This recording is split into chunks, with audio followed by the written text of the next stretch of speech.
Trenutno se nalazim u naselju Pjeskovi i došla sam da snimim ovu tablu.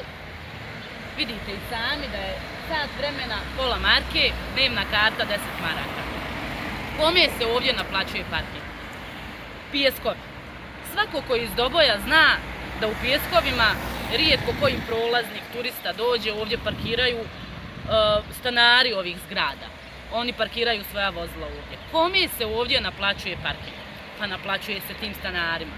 Jel moguće, jel treba u ovom gradu da svi građani pune budžet, da ovi ljudi koji ovdje žive u Pjeskovima pune budžet grada, da se na svaki mogući način izvlači novac od tih građana?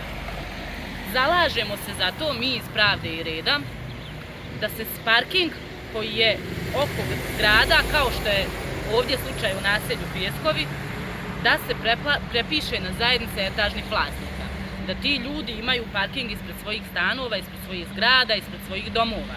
Da ne moraju da kupuju godišnju kartu, da ne moraju da plaćaju dnevnu kartu, da ne moraju kad im neko dođe u goste da mora da plati 10 maraka da bi došao u goste. Stvarno nema smisla. Mislimo da treba da se parking prepiše i da ti ljudi imaju parking ispred svojih domova.